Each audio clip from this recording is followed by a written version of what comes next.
So you think you know the Gospel of Luke, but what if I told you it was written less like an ancient scroll and more like a detective's report? Today, we're going to follow the clues, piece together the evidence, and see what this ancient investigator really uncovered and why his findings were so absolutely revolutionary. Okay, so we've got 4 Gospels, right? 4 different portraits of Jesus. Matthew presents him as a king, a new Moses. Mark shows us his power and his suffering. But Luke comes at it from a totally different angle. He presents his work as a careful, detailed investigation, all for a very specific reason. So the question is, what did his investigation turn up that the others didn't? Before we even get to the evidence, we have to understand the investigator himself. See, Luke doesn't kick off his story with a big, poetic, "in the beginning." Nope. He starts out like a historian, almost like a modern journalist, laying out his credentials and his entire method right from the get-go. I mean, listen to this. He tells his readers straight up what he's doing.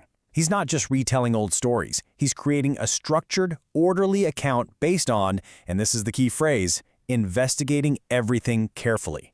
His whole purpose? So that you can know the truth. This isn't just a story for him, it's a fact-checked report.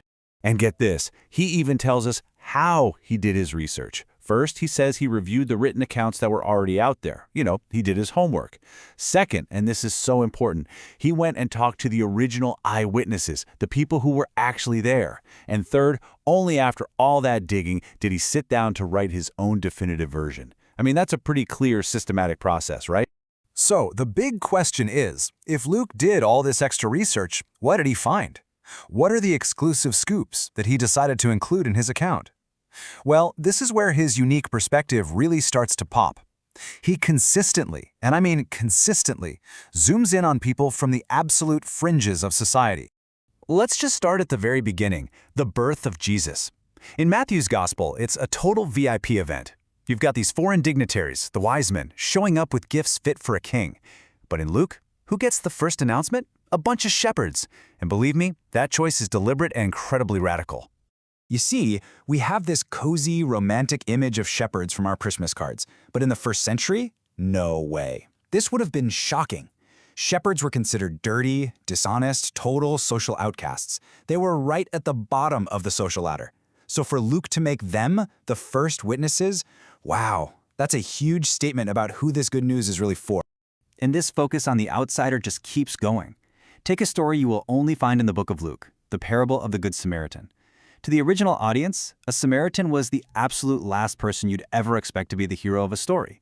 They were rivals, enemies, and yet Luke specifically includes this story where the despised outsider is the only one who shows what it really means to be a good neighbor.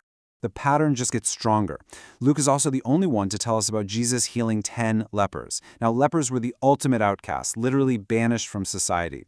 So Jesus heals all 10 of them, but only one comes back to say thank you. And guess who he is? A Samaritan. Once again, it's the rejected person, the outsider, who gets it right. And this theme gets even deeper with another story that's unique to Luke, the story of Zacchaeus. This guy was a tax collector. Now, tax collectors might have been rich, but they were hated. I mean, despised. They were seen as corrupt traitors working for the Roman government. They were social poison. And Luke shows Jesus seeking this guy out, going to his house for dinner, and turning his life upside down. Okay, let's just step back and look at the evidence Luke's been presenting. We've got shepherds, Samaritans, lepers, tax collectors. Are you seeing the pattern? These aren't just random stories he decided to throw in. His investigation keeps leading him back to the same kinds of people. So what's the big idea he's building here? What's he trying to show us? By zeroing in on these specific stories, on these specific people, Luke is crafting a really distinct and powerful message about who Jesus is. It's a message about what his arrival means for the entire world. And honestly, it's a message of radical, world-flipping inclusion. When you put all of Luke's exclusive material together, a few core themes just jump off the page. First, Jesus is the savior of the whole world, not just one special group. Second, this salvation is especially good news for those on the outside, the poor, the rejected, the forgotten. Third, wealth isn't something you're supposed to hoard. It's a tool to help those in need. And finally, the only right response to all this incredible news is just pure joy and celebration. But hold on, there is one final clue, and it's a big one. It's not just in the stories he tells, but in the brilliant way he structured his entire 2-volume work. The very literary design proves that this message was meant to go global right from the start. It's a literary device called a chiasm. Now, I know that sounds super academic, but it's actually a pretty simple and elegant idea. It's basically a story structured like a mirror image, or an arc. It moves from a broad starting point, narrows down to a central focus, and then expands back out again. Think of it like a narrative boomerang. It has to come back to where it started. And Luke's two-part work, his Gospel and the Book of Acts, is a perfect, massive example of this. Part 1, the Gospel of Luke, starts broad. It sets the birth of Jesus in the context of the entire Roman Empire. Then, the whole book funnels down and focuses on one city, Jerusalem. Then Part 2, the Book of Acts, picks up right there in Jerusalem and then explodes outward as the message spreads from that one city to the very ends of the Roman Empire. You see it? Wide to narrow, then narrow back out to wide. It's a perfect match. The structure itself is the message. Luke intentionally designed his work to show us that this whole thing, this story that started with outcasts in a forgotten corner of the world, was always meant to break out and embrace everybody everywhere. The journey from the empire to Jerusalem and back out to the empire again, that's not an accident. That is the whole point.